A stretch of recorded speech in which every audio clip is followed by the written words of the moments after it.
Bismillahirrohmanirrohim. Pada video kali ini akan menceritakan tentang sebuah kisah-kisah nyata pada zaman Rasulullah SAW. Kisah nomor 1. Nabi SAW adalah orang yang paling bertakwa kepada Allah dan paling baik dalam menunaikan hak Allah Subhanahu wa Ta'ala. Beliau rajin mengerjakan sholat malam hingga kedua telapak kakinya pecah-pecah. Melihat seperti itu, Sayyidatina Aisyah radhiyallahu anha berkata kepadanya, "Rasulullah, kenapa Anda sampai seperti ini, sedangkan dosa Anda telah diampuni, baik yang terdahulu maupun yang akan datang?"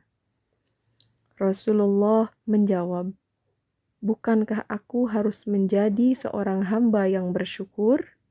Dalam sholat terdengar suara desis nafas dari dada beliau seperti suara air periuk yang mendidih karena rasa takutnya kepada Allah. Nabi SAW mempergunakan untuk mengingat nama Allah dalam seluruh waktunya.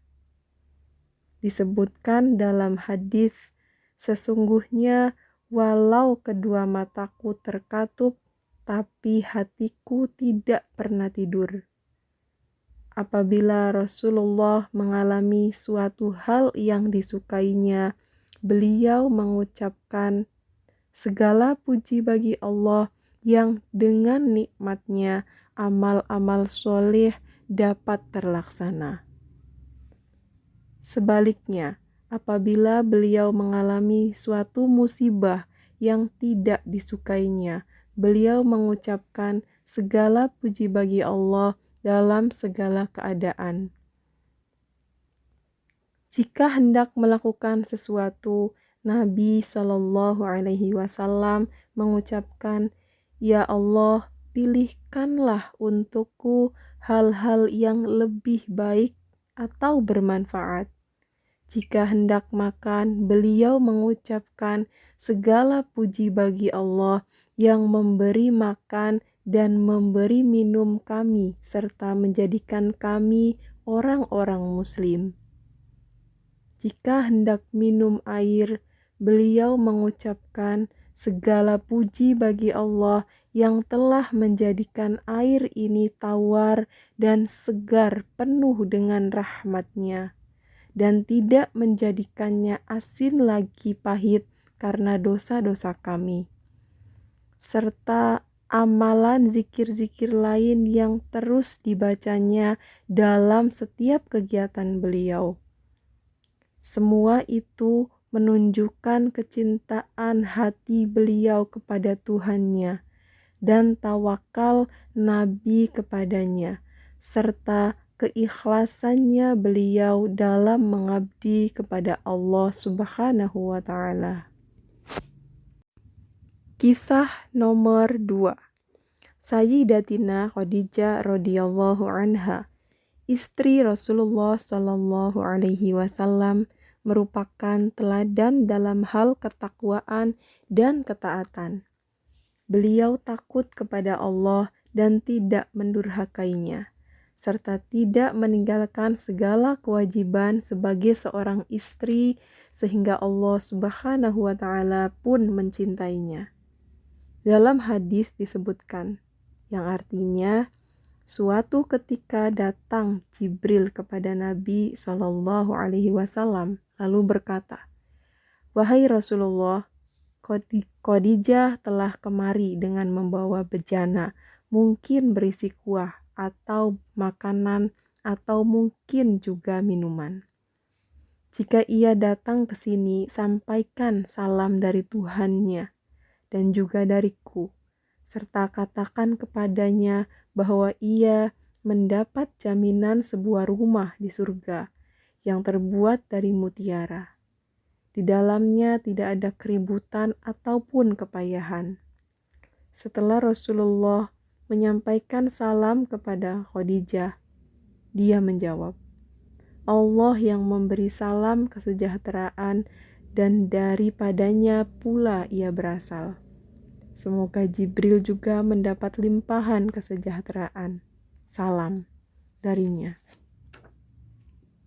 Sayyidatina Khadijah adalah figur yang memiliki akhlak yang mulia. Dia taat kepada suaminya, Rasulullah Shallallahu Alaihi Wasallam, serta mengabdi dengan sempurna.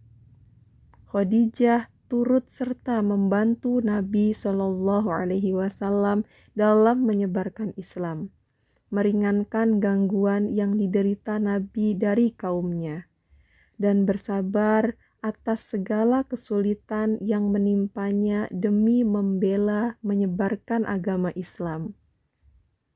Khadijah pun merupakan wanita yang kali pertama masuk Islam dan beriman kepada Rasulullah. Dia tinggal bersama Nabi Shallallahu Alaihi Wasallam selama 24 tahun dalam keadaan paling tentram dan bahagia, lalu diwarnai rasa gembira dan senang. Khadijah, istri Nabi Shallallahu Alaihi Wasallam, yang paling utama di antara sekian istri Nabi yang ada, sebagaimana yang dikabarkan dari Aisyah. Apabila Nabi Shallallahu Alaihi Wasallam menyebut diri Khadijah, beliau tidak bosan-bosannya memujinya dan memohonkan ampun baginya. Kisah nomor 3 adalah Sayyidatina Fatimah Az-Zahra radhiyallahu anha. Dia mempunyai akhlak yang sangat mulia, dididik sendiri oleh ayahnya yaitu Nabi Shallallahu Alaihi Wasallam dengan pendidikan yang agung sehingga dia tumbuh dewasa dengan budi pekerti yang utama. Senantiasa takut kepada Allah baik dalam keadaan sendirian maupun di hadapan khalayak ramai. Sayyidatina Fatimah selalu mencari ridho Tuhannya sedapat mungkin. Setiap malam dia bangun mengerjakan sholat tahajud sampai bengkak-bengkak kedua kakinya. Oleh karena itu, dia menjadi putri Nabi Shallallahu Alaihi Wasallam yang paling dicintai dan tumbuh menjadi pemimpin kaum wanita dari umat ini. Sebagaimana dikatakan dalam hadis, Fatimah seorang yang mempunyai jiwa pengasih dan penyayang, mencintai orang-orang miskin dan menolong mereka yang membutuhkan. Fatimah rajin memperhatikan pendidikan anak-anaknya, ikhlas terhadap suaminya dan sangat besar rasa malunya. Oleh karena itu, tatkala ayahnya Nabi Shallallahu Alaihi Wasallam bertanya kepadanya, yang artinya dalam sebuah hadis, dalam keadaan yang bagaimanakah seorang wanita paling baik? Fatimah menjawab, yaitu ketika dia yang tidak melihat laki-laki lain dan tidak terlihat oleh mereka. Maka Nabi Shallallahu Alaihi Wasallam lalu memeluknya karena gembira atas jawabannya yang baik. Seraya berkata, keturunan yang satu berasal dari yang lain. Dalam hidupnya Fatimah seorang yang terus berbakti kepada ibunya walau sesudah wafatnya. Dalam hadis yang artinya, Fatimah bertanya kepada Nabi Shallallahu Alaihi Wasallam, "Wahai Rasulullah, di manakah ibunda?" "Dia berada dalam rumah yang terbuat dari mutiara," jawab Nabi Shallallahu Alaihi Wasallam. Fatimah bertanya lagi, "Apakah dari mutiara seperti ini?" Nabi Shallallahu Alaihi Wasallam menjawab, "Tidak. Ia dari mutiara yang terangkai dari ad-dur, yakut, jenis batu mulia, dan lu'lu'. Sayyidatina Fatimah suka mengerjakan tugas-tugas rumah sendiri. Ia menggiling gandum dengan batu penggiling sehingga kulit kedua telapak tangannya menebal. Menyapu rumah sampai bajunya penuh debu. Menyalakan api di bawah panci hingga bajunya terberangus, dan dia juga mengambil air dengan tirbah, tempat air terbuat dari kulit binatang, sampai membekas di dadanya. Dia pun rasakan semua kepedihan itu dengan tetap sabar dan tabah. Sampai-sampai ketika ia hamil merasakan kepayahan yang amat sangat. Karena setiap kali membuat roti, ujung tungku mengenai perutnya. Melihat itu, suaminya, Sayyidina Ali bin Abi Thalib, kasihan dan menyuruhnya pergi ke rumah ayahnya, Nabi SAW, memohon seorang pelayan perempuan kepadanya. Maka pergilah Fatimah ke rumah ayahnya. Di sana ia menemukan Nabi sedang bercakap-cakap dengan para sahabatnya. Fatimah malu karenanya dan kembali pulang ke rumahnya. Nabi SAW telah mengetahui kehadirannya, lalu disusulnya ke rumahnya. Ternyata Fatimah telah mengenakan selimut hendak tidur. Bertanyalah Nabi SAW kepada Fatimah akan keperluannya. Sayyidina Ali lalu menceritakan tentang keinginannya. Maka Nabi SAW berkata kepada kedua orang itu, "Maukah kalian kuajari sesuatu yang bagi kalian lebih baik daripada pelayan? Jika kalian hendak tidur, bertasbihlah 33 kali. Ucapkan tahmid 33 kali dan takbirlah 34 kali." Jawab Sayyidatina Fatimah, "Aku rela dengan petunjuk Allah dan Rasul-Nya." Dia ucapkan itu 3 kali. Namun di samping itu Nabi SAW juga mengirimkan seorang sahaya perempuan untuk membantu anaknya Fatimah, dan beliau memberinya nama Fiddah. Sungguh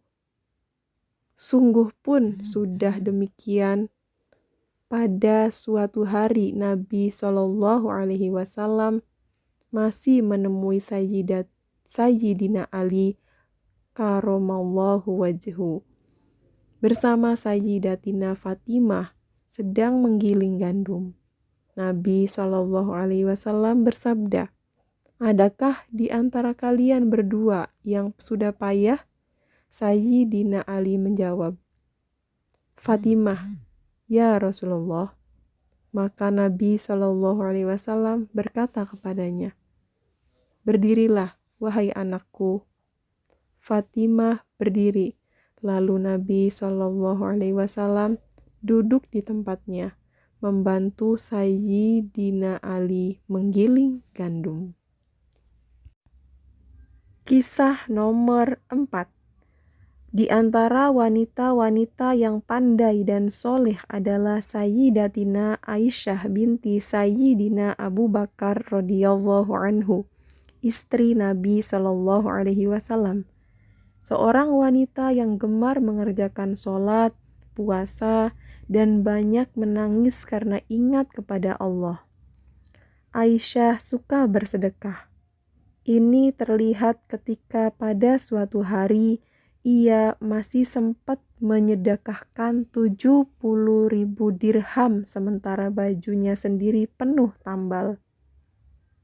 Pernah datang kepadanya uang sejumlah 100.000 dirham, namun dia membagikannya kepada fakir miskin, sedangkan dia sendiri berpuasa. Maka pelayannya heran dan berkata kepadanya, "Tidakkah engkau dengan uang itu dapat membeli daging seharga 1 dirham untuk kita berbuka puasa?" Aisyah menjawab, "Andai kata tadi engkau ingatkan aku, tentu aku perhatikan."